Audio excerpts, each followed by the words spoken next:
मित्रों, अब हम 79वां क्वेश्चन कर रहे हैं। 79वां कर लिया। 80वां क्वेश्चन है भारतीय लोक प्रशासन संस्थान, इसको अंग्रेजी में कहते हैं Indian institute of public administration. Short में यह है IIPA। इसका मुख्यालय नई दिल्ली में है। 81वां क्वेश्चन है एक अच्छे कलेक्टर का निवास एक युवा सहायक कलेक्टर का प्राय दूसरा घर होता था। ये कथन है AD गोरवाला का। मित्रों, अमेरिका से दो प्रशासनवेत्ता भारत के प्रशासन का अध्ययन करने के लिए आए थे, जिनमें एक नाम था पॉल H. एप्पलबी और दूसरा नाम था AD गोरेवाला। तो गोरवाला प्रतिवेदन भी पब्लिक एड में बहुत महत्वपूर्ण स्थान रखता है। एप्पलबी की अनुशंसाएं भी महत्वपूर्ण स्थान रखती हैं। तो यहाँ इसका जवाब है AD गोरवाला। इसने भारतीय प्रशासन का अच्छे ढंग से अध्ययन किया था। 82वां क्वेश्चन है संविधान की 12वीं अनुसूची में कितने विषय हैं? मित्रों, इसका जवाब है 18। यानी 74वें संविधान संशोधन से संविधान में 12वीं अनुसूची जोड़ी गई थी, जिसमें 18 विषय हैं। ये क्वेश्चन भी आ सकता है कि नगरीय संस्थाओं को कितने विषय दिए गए हैं, तो ये जवाब है 18। हम भूल जाते हैं, ये बहुत पुरानी क्वेश्चन है और वैसे जीके के क्वेश्चन है। और संविधान में 11वीं अनुसूची जोड़ी गई थी 73वें संविधान संशोधन के द्वारा। उसमें 29 विषय दिए गए हैं पंचायती राज संस्थाओं को। कितने? 29। तो 73वें से 11वीं अनुसूची आई है, उसमें 29 विषय हैं। और 74वें संविधान संशोधन से 12वीं अनुसूची जोड़ी गई है, इसमें 18 विषय हैं। ये विषय एक जैसे हैं, सफाई के, चिकित्सा, पेयजल, प्रकाश, इस प्रकार के, लाइटिंग, इस प्रकार के विषय स्थानीय संस्थाओं को देने की अनुशंसा इन अनुसूचियों में की गई थी। 83, हालांकि अभी तक ये दिए इनमें से बहुत कम है कि राजस्थान में एक बार 5 विषय दिए थे, बाकी 29 थे तो 29 नहीं दिए हैं।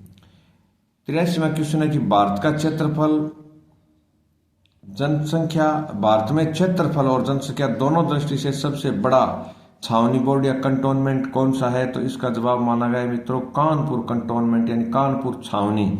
देखिए, कंटोनमेंट क्या होते हैं? अंग्रेजों के जमाने में ये बनी हुई संस्थाएं हैं जहां सेना रहती थी और सेना के आसपास जनता व्यापार के लिए और के लिए रहने लग गई, तो वो एक छावनी बन गई। जैसे हम दिल्ली जाते हैं तो दिल्ली से पहले, सरायरोला से पहले स्टेशन आता है दिल्ली कैंट। कैंट का अर्थ कंटोनमेंट यानी छावनी को शॉर्ट में कैंट कहते हैं। उसी प्रकार अंबाला कैंट है, कानपुर कैंट है। ये भारत में 64 छावनियां थी। इनको अब 2023 में भारत सरकार ने समाप्त कर दिया, यानी अब छावनी बोर्ड नहीं होंगे। छावनी बोर्ड क्या होता था मित्रों? इसका अध्यक्ष तो हमेशा उस छावनी का जो सबसे बड़ा अधिकारी होता था, वो छावनी बोर्ड का चेयरमैन होता था। और बाकी इसमें जो मेंबर होते थे वो जनता से लिए जाते थे। तो जनता और सेना का मिलकर के उस क्षेत्र में एक प्रशासन चलता था, इसका नाम था छावनी बोर्ड। हमारे राजस्थान में भी था, नशीराबाद में, लेकिन अब वर्तमान में ये नहीं है। फिर 84वां क्वेश्चन है कि सब्सिडियरिटी। देखो, सबऑर्डिनेट शब्द से बना हुआ शब्द है सब्सिडियरिटी, यानी नीचे से जुड़ा हुआ शब्द है। सब्सिडियरिटी सिद्धांत क्या कहता है कि जो कार्य शासन के निचले स्तर पर अच्छे ढंग से हो सके, उसको उच्च स्तर पर केंद्रीकृत नहीं किया जाना चाहिए। यह सिद्धांत है सब्सिडियरिटी सिद्धांत। कुछ हर पेपर में 5 के आसपास ऐसे क्वेश्चन आते हैं, भले ही आपने वो सब्जेक्ट पढ़ा नहीं है, लेकिन शब्दार्थ पे, मीनिंग्स पे आपकी कमांड है, तो आप उसका जवाब कॉमन सेंस से भी दे सकते हो। इस पेपर में भी बहुत से क्वेश्चन कॉमन सेंस के हैं, तो आप अपने कॉमन सेंस को विकसित करने का प्रयास करो और डाइवर्जेंट थिंकिंग रखो, यानी विभिन्न क्षेत्रों में अपनी सोच को बढ़ाओ। 85 में क्वेश्चन है राज्य वित्त आयोग संविधान के किस अनुच्छेद में है? तो मित्रों, ये 243Y है, 43 लिखना मैं भूल गया। यानी 73वें और 74वें संविधान संशोधन के द्वारा राज्य वित्त आयोग का गठन किया गया।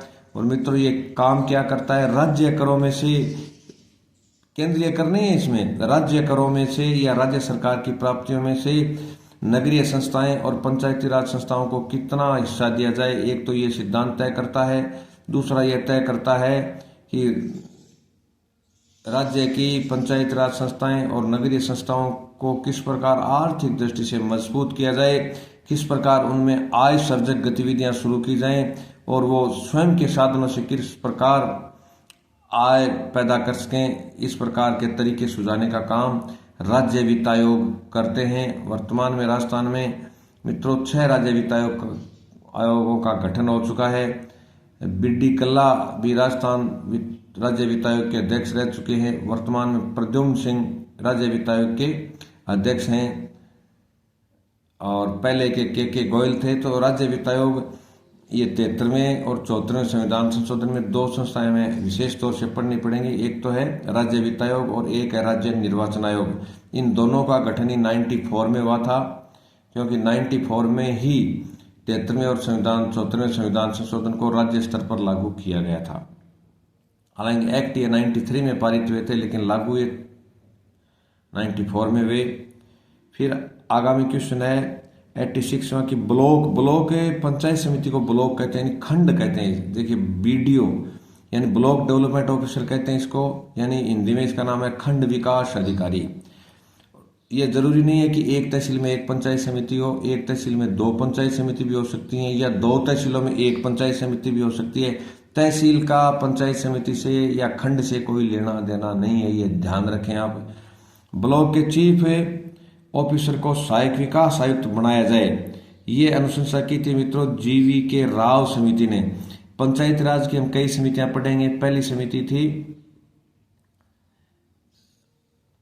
जिसके आधार पर पंचायत राज लागू हुआ, उसका नाम था बलवंत राय मेहता कमेटी।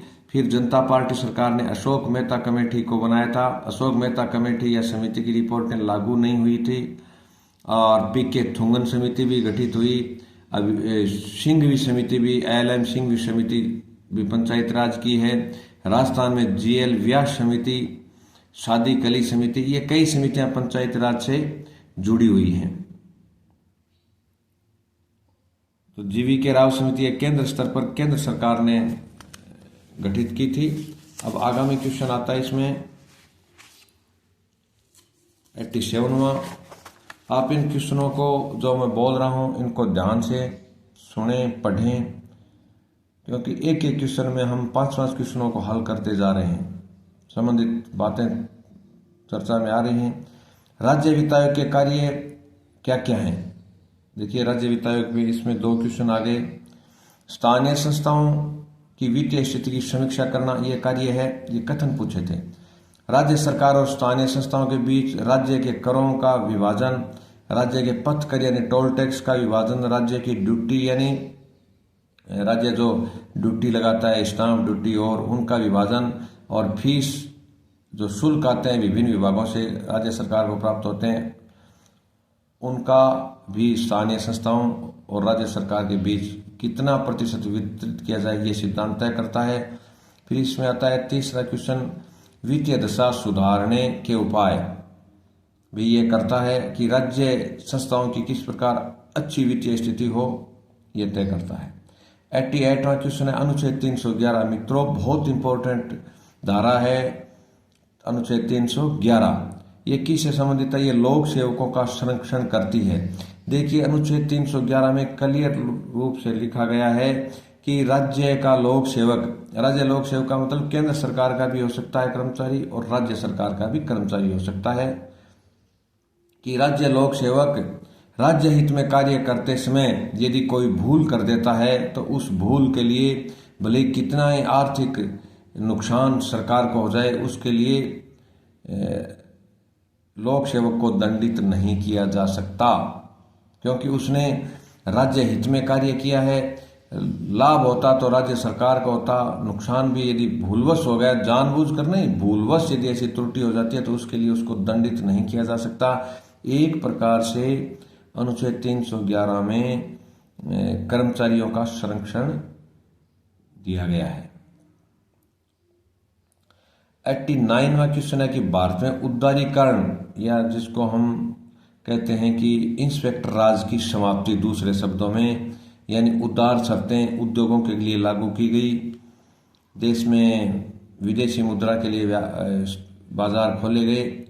तो हम कहेंगे कि भारत में उदारीकरण की शुरुआत का वर्ष है 1991 और उदारीकरण का जनक यदि किसी को माना जाए तो वो है नरसिम्हा राव।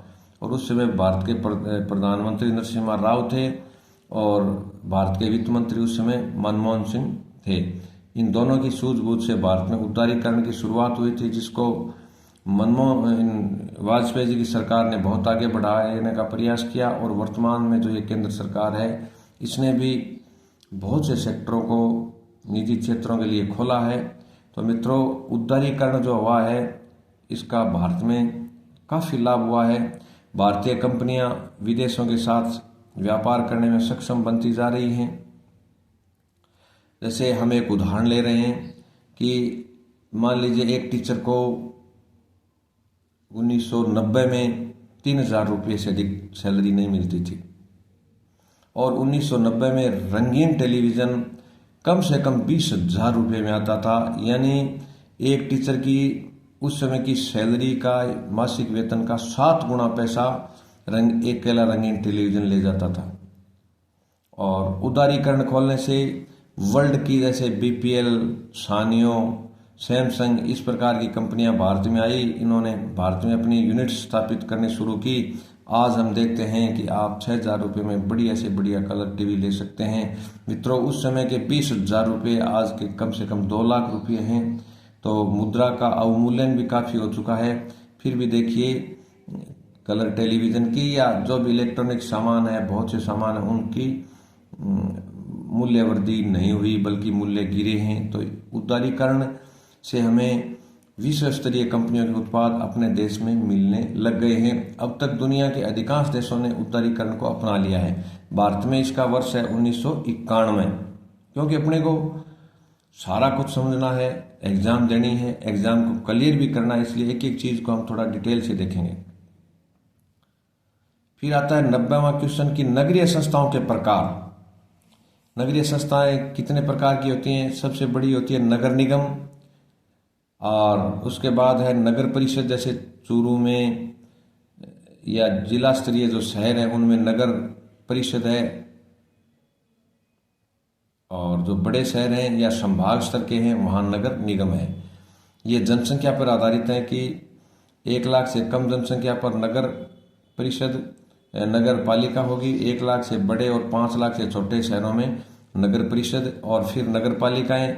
और उसके बाद एकदम जो ट्रांजिशनल हैं, यानी छोटे से कस्बे हैं, नगर बनने की उनमें कुछ क्षमताएं दिखाई दे रही हैं, जनसंख्या भी बढ़ गई है, तो वहाँ नगर पंचायत स्थापित किए जाते हैं। ये है नगरीय संस्थाओं के प्रकार। फिर 91वां क्वेश्चन आता है कि भारत की नगरीय संस्थाओं में परिवर्तित कार्मिक प्रणाली कौन कौन सी, यानी किस प्रकार के कर्मचारी। तो मित्रों, अपने निकटतम नगर पालिका को आप देखिए, उससे प्रश्न का जवाब देने का प्रयास करें कि उनमें सामान्य प्रणाली नहीं अपनाई जाती बल्कि विशेष तौर से अलग से इनको नगर पालिका कर्मचारियों को भर्ती किया जाता है। भले ही वो अधीनस्थ सेवा चयन बोर्ड करे या नगर पालिका भर्ती बोर्ड करे। तो एक तो इनमें पृथक कार्मिक प्रणाली अपनाई जाती है, ये भारत के उदाहरण हैं। दूसरा है एकीकृत कार्मिक प्रणाली भी इनमें मिलती है, और तीसरा है समन्वित प्रणाली, जबकि सामान्य प्रणाली इनमें नहीं पाई जाती। यानी नगर पालिका का कर्मचारी नगर पालिका में ही रहता है, अन्य विभाग में नहीं जा सकता। इनके अकाउंटेंट्स भी इन्हीं में रहते हैं। फिर कोई डेपुटेशन से आ जाए वो अलग बात है। 99वां क्वेश्चन है राज्य पंचायत अनुसूचित क्षेत्र अधिनियम, वर्ष है इसका 1996, यानी 1996 में ये बना था। शॉर्ट रूप में यह चर्चित है पेशा के रूप में, PESA। ये कहाँ इसके मंत्री हैं? तो मित्रों, राजस्थान में भी है, झारखंड, मध्य प्रदेश, राजस्थान में ये जनजाति क्षेत्रों में लागू है। जैसे हम चूरू, सीकर, झुंझुनू जिले की बात करते हैं, बीकानेर जिले की बात करते हैं, तो इनमें पेशा एक्ट लागू नहीं है, क्योंकि यहाँ जनजातियाँ बहुत कम हैं। जनजाति बहुल क्षेत्रों में पेशा एक्ट लागू है, ये पंचायत राज का है। और उत्तराखंड में नहीं है, क्योंकि यहाँ जनजाति बहुत कम है। ये स्टेट दे के पूछे थे उन्होंने प्रश्न में, तो झारखंड में है, MP में है, राजस्थान में है। 93वां क्वेश्चन है सूचना अधिकार की तिथि भारत में कब लागू हुआ? ये 12 अक्टूबर 2006 को। फिर आगामी क्वेश्चन है किस प्रधानमंत्री का जन्मदिन सुशासन दिवस के रूप में मनाया जाता है? मित्रों, इसका जवाब है अटल बिहारी वाजपेयी।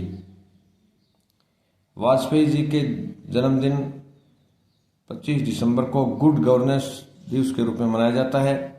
95 में क्वेश्चन है, वरिष्ठ आधारित पदोन्नति, यानी जो विभाग में कर्मचारियों को पदोन्नत किया जाता है डीपीसी के माध्यम से, उन कार्मिकों में मनोबल